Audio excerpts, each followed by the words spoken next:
Hello everyone, my name is Devin Adams. I'm a Fortinet instructor here in Tempe, Arizona for Dynamic Worldwide. And I've just been making these videos while I still have a couple more days with my VM licenses here. And yeah, I needed a break from actually working on my real labs that I'm developing for my classes, so I thought I'd make a quick video.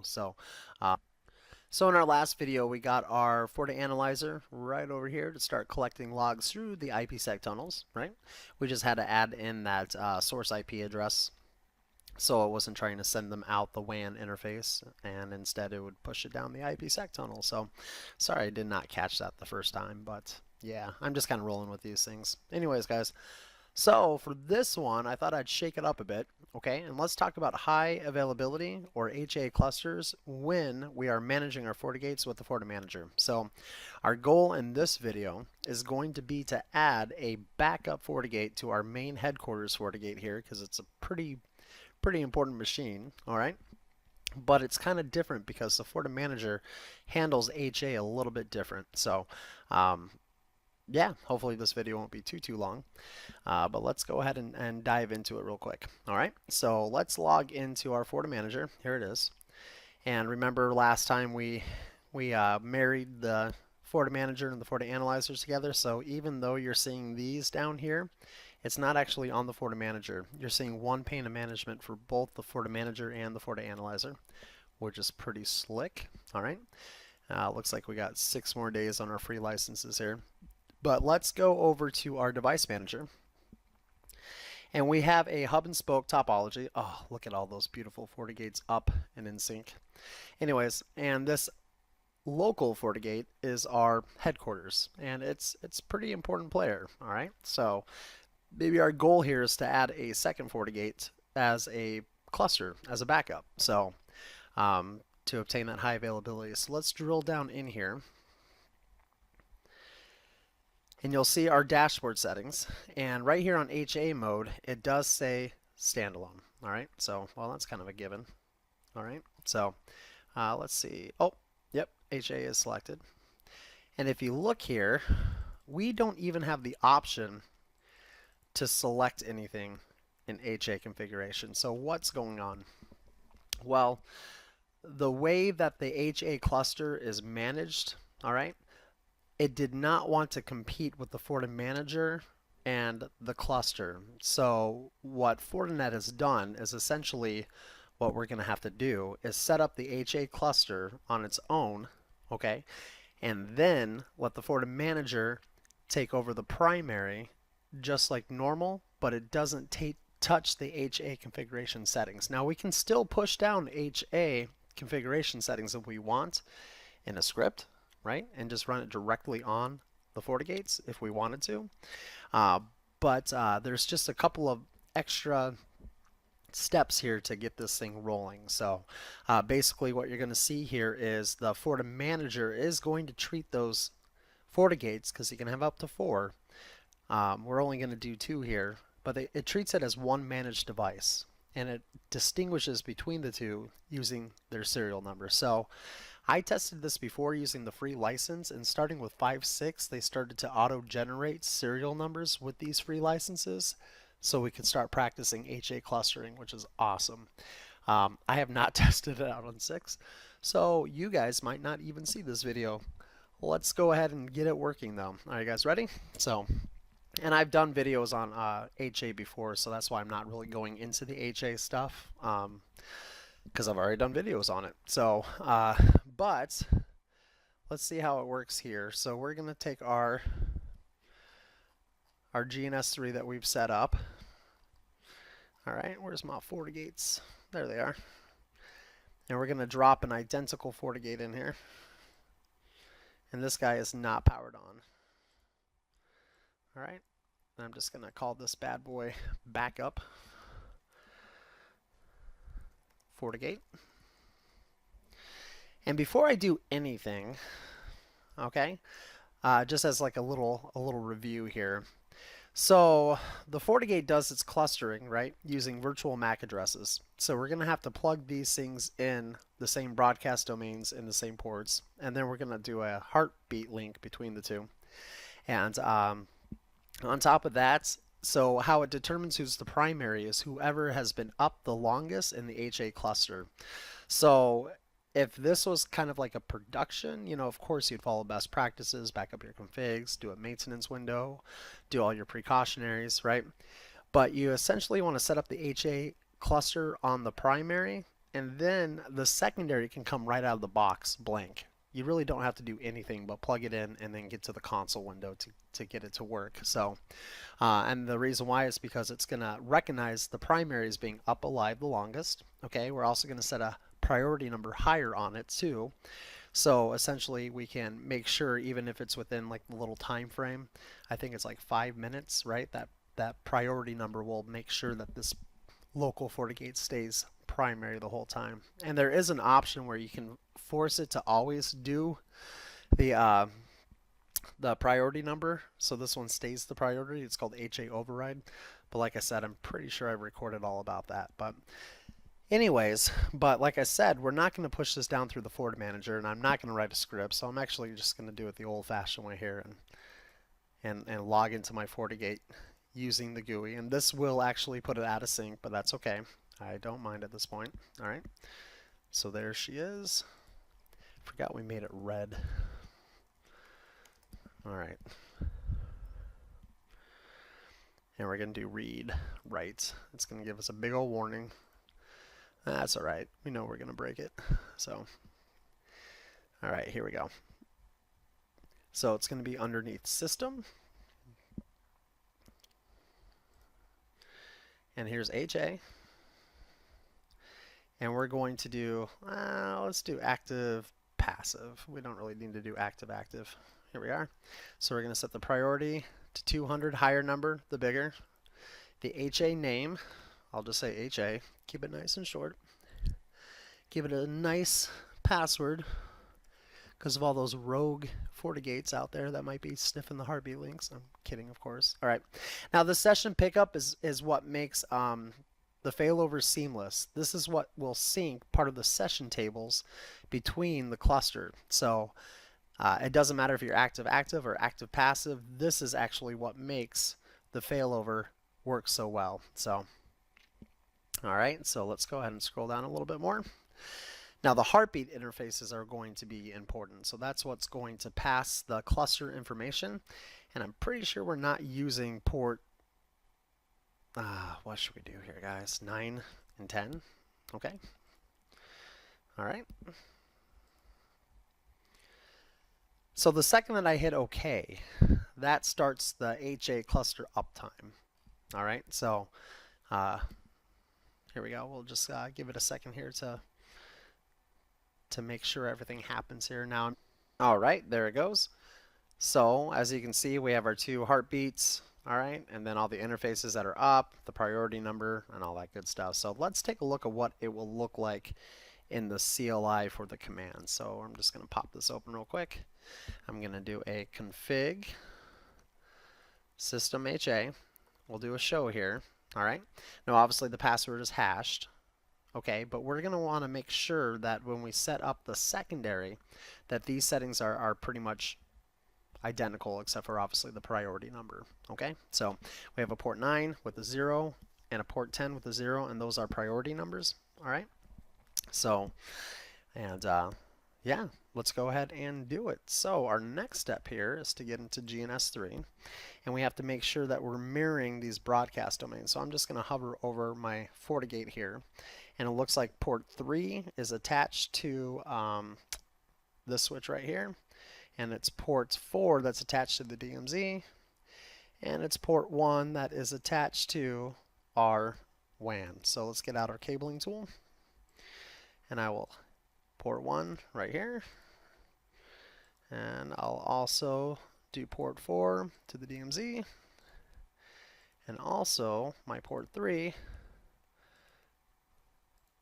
to our local LAN. All right, kind of just rest those on top of each other. And then we also have to cable up our heartbeats. So we're going to say port 9 goes into port 9, and port 10 goes into port 10. Okay, kind of stretch that out a little bit. Oops. I am so not a YouTuber, guys. I am so sorry. There we go. I've definitely outgrown this lab, so I just wanted to see if we can see the heartbeats there, which is kind of cool. So, all right, there we go. So as you can see, we have our heartbeats, and there's another link that's going to all the broadcast domains. Okay, so we're going to boot up this bad boy. All right, and then we're going to get into the console port, or at least the GNS3 equivalency of that console port, and we're going to let that backup FortiGate boot up. So now in real life, obviously they'd have to be identical machines, and you'd want the same licenses on them, so you make sure you didn't lose any features when the failover happened, and so on and so forth. So the only real catch I have for you guys when it comes to the virtual machines playing around in this lab environment is make sure the RAM matches, the disk match, and also the FortiOS matches. So yeah, anyways, and hopefully this thing will work once it gets done formatting the disk and all that jazz. So I'll actually pause it here if it doesn't just load up the interfaces here pretty quickly. So okay, yeah, I'll just pause it and I'll wait for it to boot. All right, there it goes. Nice. Okay, so let's go ahead and log in. No password, and this thing is completely blank. So there's no configuration on it whatsoever. It's just like it's factory defaulted. Okay, so but that's okay because we're gonna get all the real ones, all the real settings, right, from where our primary that's been in production. So let's go ahead and do a config sys HA. Okay, and then we're going to set, let's see here, group name was HA. Set the priority number to, we'll do a 100. We'll set our mode to active passive. We'll set our password. No one tell anyone, but I've been using password. It hashes it once you save it. And then also set our, what else did we have here? We definitely need to do our heartbeat links. All right, and that's going to be, I think you have to put it in quotes. Let's take a look here. We'll say port 9. No, it did not like that interface. All right. There we go. No quotes, lowercase. Then I'm just going to hit up here and do 10. All right, with the priority of 0. All right. Let's see, we have the password, we have the priority, override set to normal. Session pickup. There we go. To enable. I think that should be it. So once we actually hit end there,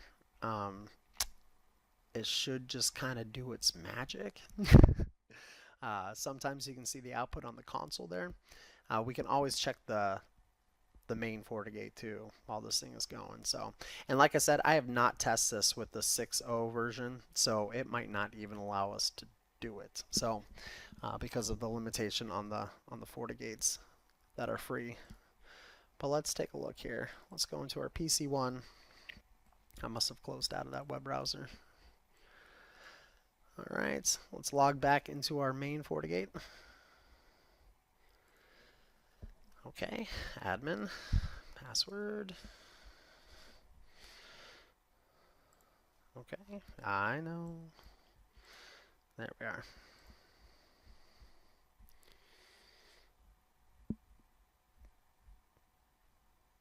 Okay, so let's go into our system. Let's go to HA. And as you can see, it found the second FortiGate. And it made that second FortiGate what? The slave. Okay, not too bad, huh? Not too bad at all. So obviously it's going to take some time for everything to sync up, But as you can see here, the two FortiGates are up and they are running. It did find it, and normally you would see some output on the console. All right. Oh, right there. Nice. See how it's transferring over the certificate store right now, and it's going to keep doing that until everything is actually... There we go. Look at that. Boom. So guys, you just witnessed us setting up an HA cluster.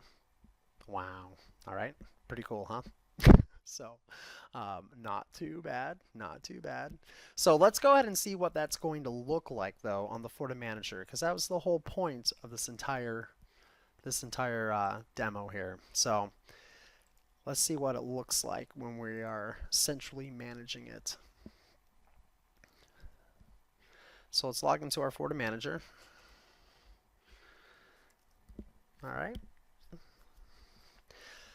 So interestingly enough, there is no new notification for a new device. All right. And if we go into Device Manager, okay, the local FortiGate here doesn't have that second FortiGate happening. All right. Isn't that weird? Let's drill down in there. But there they are. There is the two FortiGates. So that is the whole point of this demo, guys, is to let you know that even though they're clustered and they're two separate devices, okay, the FortiManager is going to treat them like a single device when you're centrally managing them. So if there's anything that you have to do with the HA settings or the cluster itself, all right, you're going to want to do it directly on the FortiGate.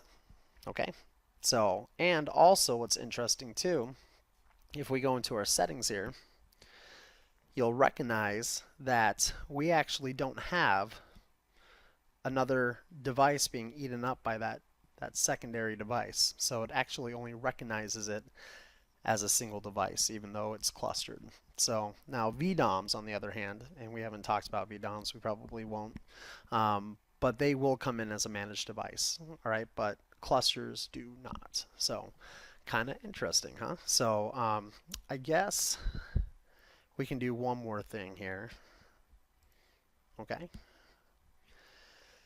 Because now that we have our FortiGates clustered together, how do we get to this FortiGate directly? I mean, can I just come in here and kind of right click and hit log me in? There's a promote. I don't even want to know what that does. Probably resets the role. But let's go to our HA settings here and see what's going on. All right, so looks like we have our heartbeat links there. Yeah, okay. That's interesting. All right, but still, there's absolutely no configurations that you can do here because, like I mentioned, Fortinet decided that it didn't want the FortiManager competing with the FortiGate primary on doing all those roles. So anyways, but let's go ahead and set a management IP address to that other FortiGate in case we ever need to ping it or we ever need to manage it directly. All right, so the easiest way to probably do this is to go to the dashboard and then we can log right into that FortiGate from here. So this is the primary, also the local FortiGate. All right, and for some reason my VNC does not like this window, so you know what, I might just do it the old-fashioned way. Not a big deal, okay? But you can log into the console port here.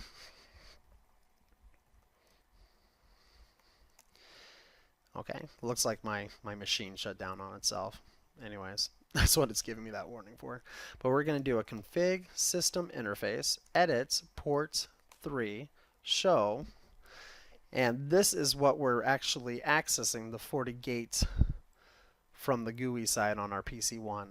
All right, but now that it's been clustered together, we can do this. Set management IP address. That was kind of weird. Sorry, there was a weird output there. All right, so 10.10.0 we're going to say 252. All right.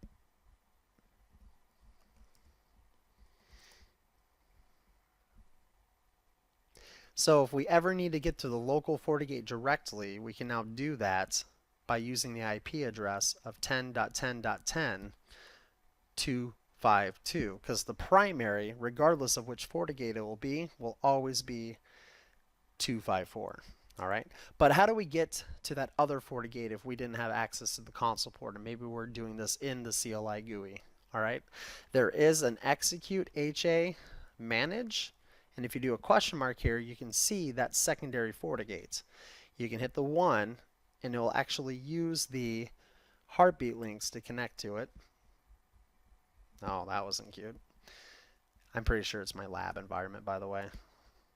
Not being able to keep up with the synchronized traffic. Oh, cute. Okay.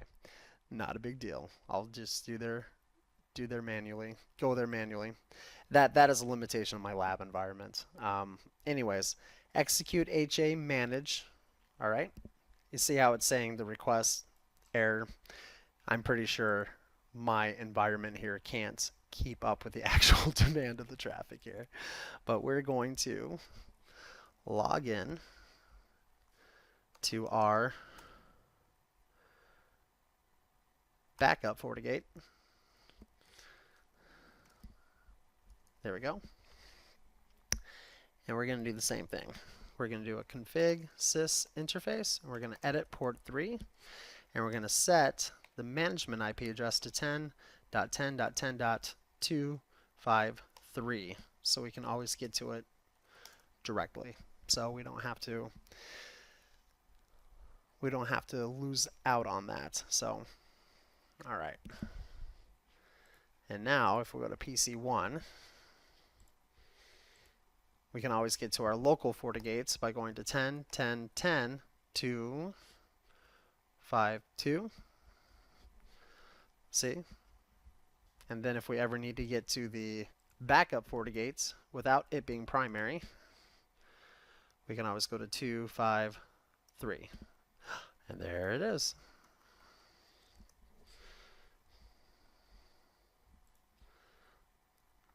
All right.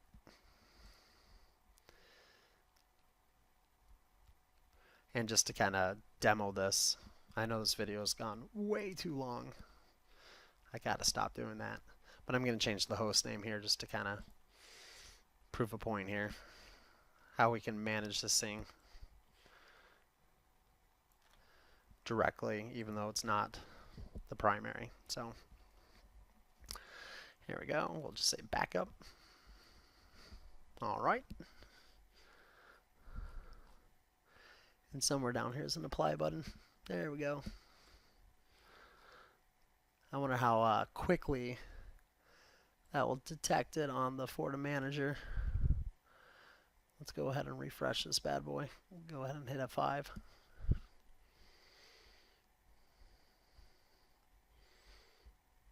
It'll probably take a minute. Anyways, but that should do it. So all right, guys, I better stop. So there should also be, is there a query for the HA? So when you have your query here, by the way, guys, your query is a way of seeing like real-time data on the dashboard, like the current routing table or the DHCP clients, so on and so forth. I didn't know if there was a specific place where you could see the faceplates of the HA stuff, but I'm not quite seeing it right now, so no big deal. All right.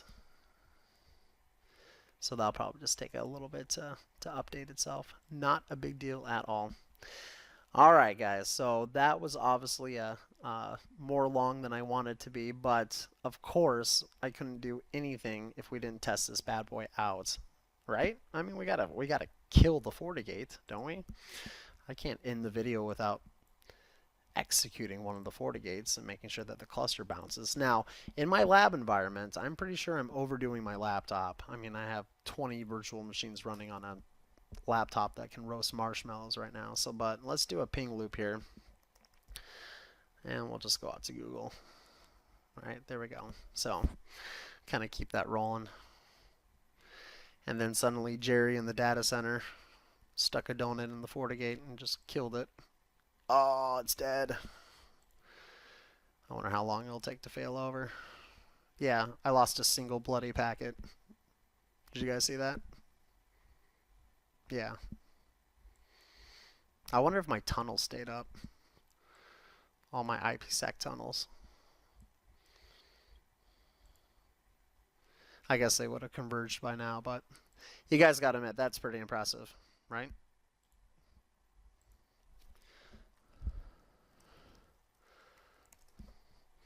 In fact, it's so good. Make sure that you have logging turned on, okay? And you can actually see it happening and get an alert for it, because you might have a FortiGate that's down and you wouldn't even be aware of it. But if you come over here to Event HA, you'll see that the cluster bounced right there. Boom, boom, boom, boom, boom. So let's go to our VPN manager. And in all honesty, I just like this map view because it's ridiculously cool. Anyways.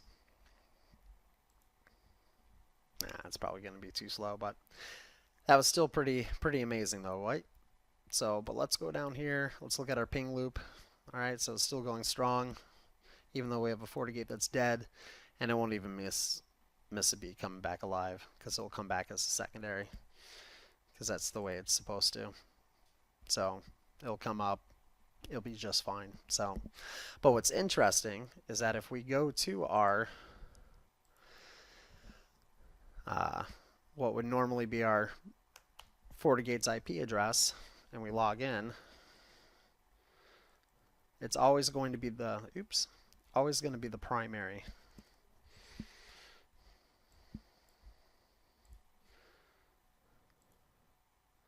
So see how it says backup FortiGate, but we did 254, and that's why we set the management IP address. So we could always get to the backup by going to 253, and the local FortiGate by going to 252, regardless of who has the role. So, all right, guys. So I honestly, the main takeaway message to all of this, okay, was just the fact that whenever you're doing an HA cluster with the FortiManager, all right. Man, is my tunnels down? No, it's probably just my FortiGate not being able to catch up. Let's go to monitor. That was my squirrel moment for this video, by the way. I'm like, what's going on? Anyways, but when you bring in the HA cluster, right, to the FortiManager, it just treats that as one device. And going forward, you should treat it as one device. So if you ever have to tweak the HA cluster, or you need to start the HA, all right, you just do it on the FortiGates, and then you let the FortiGates push up their configuration to the FortiManager. The FortiManager actually doesn't push anything down. Now, if you do want to do that remotely, you'd have to run a script and push it down, because you don't have access to that. So anyways, and I'm not going to worry about my IPsec monitor. I just like it. Anyways, but if you noticed, it still kept everything in sync, but now on our local FortiGate, we do have a little branch. You see that? And that is how we identify our clusters. So, which is just kind of neat. So, and remember, you can also drill down there and take a look at it on the dashboard. Hey, the host name finally updated itself, right? And we never missed a packet coming back up. So, all right, well, that was probably one of the worst videos I've done in a long time. So I apologize, guys, but it's like 10 o'clock at night, and I just needed a break. And I hope someone found that helpful. And if not, I apologize. And I'll see you guys next time. So take care.